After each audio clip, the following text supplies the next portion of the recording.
Pemerintah Kota, Pemkot, Makassar resmi mengukuhkan dan melantik 369 kepala sekolah tingkat SD dan SMP di Tribun Lapangan Karbosi, Selasa 23 Juni.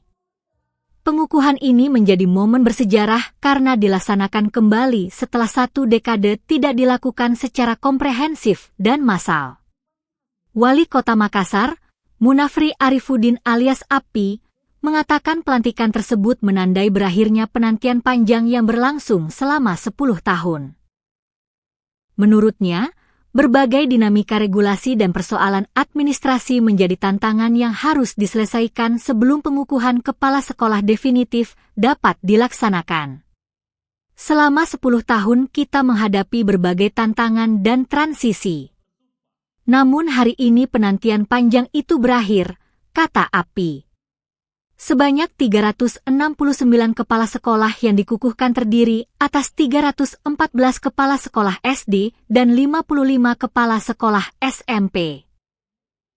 Mereka dinyatakan telah melalui proses seleksi yang ketat, mulai dari uji kompetensi, wawancara, hingga penelusuran rekam jejak.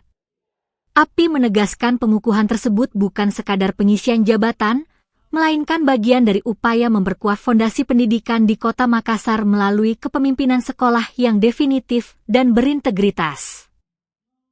Kita tidak ingin sekadar menunjuk seseorang menjadi pemimpin sekolah, tetapi ingin membangun fondasi yang kokoh bagi kemajuan pendidikan di Kota Makassar, ujarnya.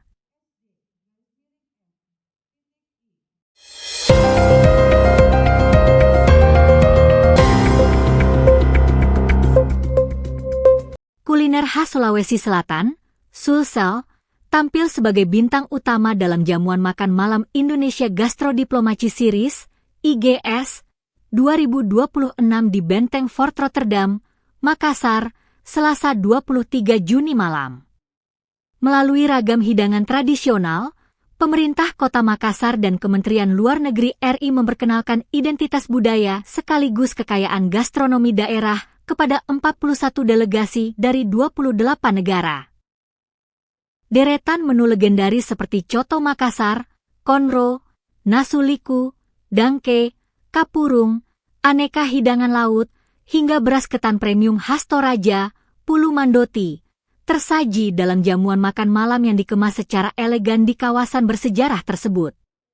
Jamuan berlangsung di ruang terbuka dengan konsep fine dining komunal.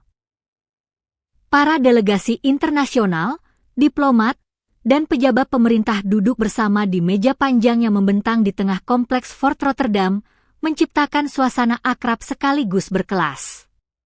Sorotan utama tertuju pada hidangan-hidangan khas Sulawesi Selatan yang disajikan sebagai bagian dari strategi gastrodiplomasi atau diplomasi melalui makanan.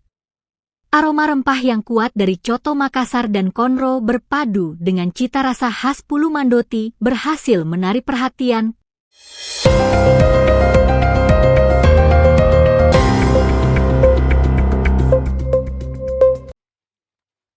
Unit Reserse Kriminal Buru Sergap, Buser, Polsek Patalasang berhasil mengungkap kasus pencurian dengan kekerasan, curas, di Kabupaten Takalar, Sulawesi Selatan. Kurang dari 24 jam, polisi berhasil membeku pelaku yang nekat beraksi menggunakan senjata tajam. Peristiwa kriminal tersebut terjadi di area perkemahan lapangan Al-Luka, Kelurahan Salaka, Kecamatan Patalasang, Kabupaten Takalar. Begitu menerima laporan dari korban bernama Siti Wahyuni, 50. Tim Buser Polsek Patalasang langsung bergerak cepat melakukan olah TKP dan pengejaran. Hasilnya, polisi berhasil mengamankan terduga pelaku berinisial R, 13. Ironisnya, pelaku diketahui masih berstatus sebagai pelajar di salah satu bangku SMP.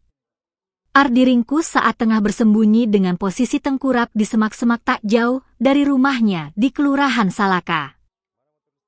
Kapolsek Patalasang, AKP Andi Aldiansyah, melalui Kanit Reskrim Ibda Zulkarnain, membenarkan penangkapan pelaku perkara curas tersebut. Benar, pelaku yang masih tergolong anak di bawah umur ini nekat melakukan aksi tunggal. Ia menodong leher korban menggunakan senjata tajam jenis pisau belati, lalu merampas tas milik korban yang berisi sejumlah uang.